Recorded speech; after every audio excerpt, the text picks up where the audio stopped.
this is ridiculous that we're gonna start here after going from like not wanting to talk about it at all.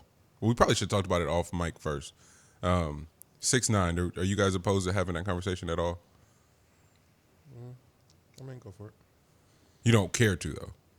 Nah, I don't really pay attention to it. Neither do. It'll be interesting to see like where we take this though, like what angle we can find in this. Well, the only angle I have, Lex, because Lex called in the middle of the week is like, bruh, I'm conflicted. I don't want to talk about this shit at all, but we kind of have to because of, and not because of anything he's done. Don't really care to talk about the music, but the YouTube popped up, and it's the first thing. It's the first thing it showed on the YouTube when we turned it on this morning, and it's like, wait, did 61 million in a day? And like that money goes somewhere. Like it's not that directly translates to money for somebody. Even if it's not him, it's translating to money for someone. But with all the ramifications, all the lives that were ruined in and around that case, one would just go, all right, bruh gets no shine, no run anywhere, right? We just completely just freeze him out. And what no one has learned from Trump, what no one has learned from LeVar, what no one has learned from Ye, like the trolls, good and bad, they just move the meter. Like if you can be that polarizing, people still seem not to really understand, like even you expressing hate outwardly and loudly, it's coverage and it allows for engagement. And today, it's always been this way, but even more so now because of digital space and e-commerce, engagement is all you're looking for. You're not looking for everybody to love it. The dislike button is a button for a reason. It should be having like a billion trillion streams and be having insane amount of dislikes too, but that you still went there. That stream still counted for something. While you were there while you went there to dislike it, guess what it did? It's just another hit. It's the Howard Stern effect. When he first like hit New York radio, they were saying 30% of the people listen to it because they love Howard Stern. Yeah. And then they were like the other 70% listen to it because they hate Howard Stern. But they're listening. Yeah, that's so. wild.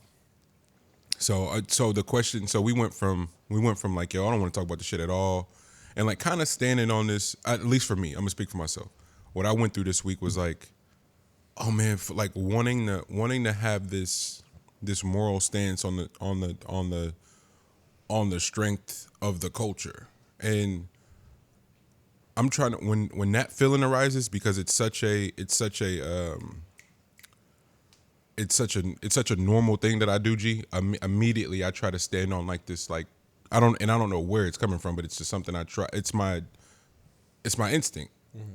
So because it's my instinct and I know it not to be the most healthy thing to do, when I start to feel like that is when I go, okay, maybe I should think about it a completely different way now. Just deviate from that instinct, just to find an alternate angle. Yeah. And the alternate angle was like, yo, what is this reveal in us? Can we have a larger, healthier discussion about what this was revealing collectively in the people? Because there's something happening there. If this case was so polarizing, covered from end to end the way it was, and then we have all the information, how shitty all of this transpired out to be, and bruh can be released into protective custody and be labeled a rapper still and produce and sell rap music to a culture who has deemed this the one unforgivable thing.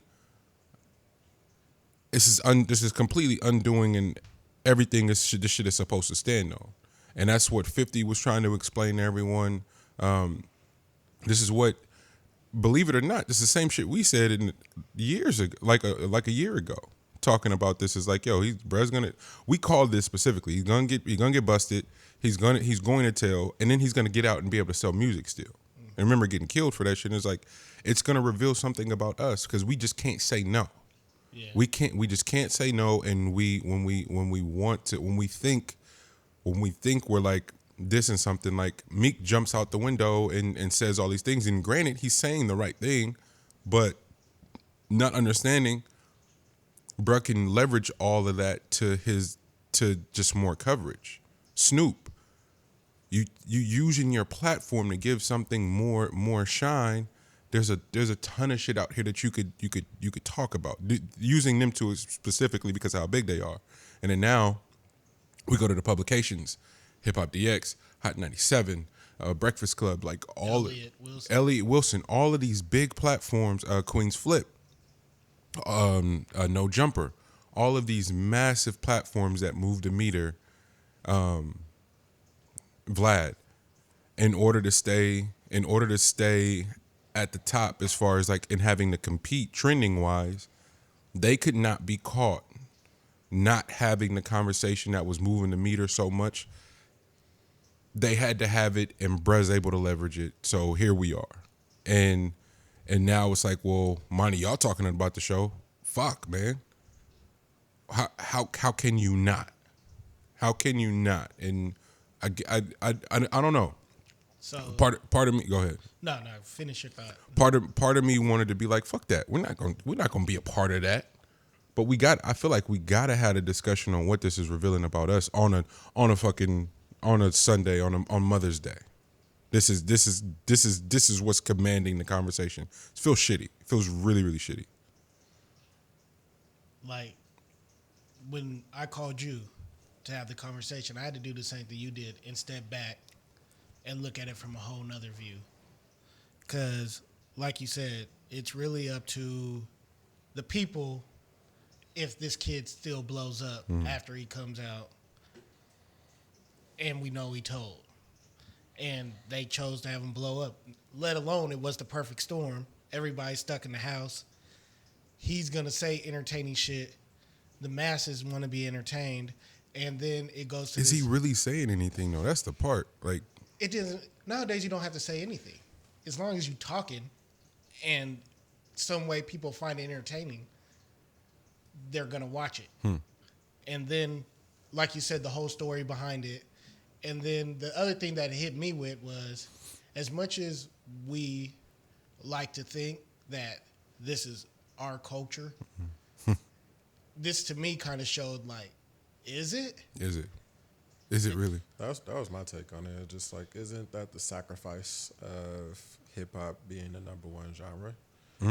Because like it's we just gotta stop acting like it's like what hip hop started off as. Like if it was how it started off as, then yes, you can definitely micromanage everything about it because it has kind of a code and a moral standpoint to it. But once it gets as large as it is, bro, like I don't think people understand what number one really means, bro. Like Exactly. nigga, that means everybody fucks with this. Yeah. The meter is moved with every switch up to different things. So this is just a reflection of that being the case. Like there's people listening to hip hop now that have zero background in that shit. So they don't know nothing about this code of the street shit. Could care less. Yeah, they probably heard about it before, but then like we was just having that conversation about us having a blind spot for like men having a blind spot to women, you know, white people having a blind spot to black people. You know what I mean? Like that's kind of the same. This thing. applies here. This definitely applies here. Wow, you know man. what I mean? That's a blind spot too. Like they don't know nothing about that street code shit. So you can keep trying to hold them accountable for that. You ain't holding that many people accountable for nothing. Nigga, they do what the fuck they want to because they're told what they want to do. Nigga, so you can move that motherfucker all you want to, bro. Like that's my take on it. And that's why I wanted to have to discuss to unlock shit like that.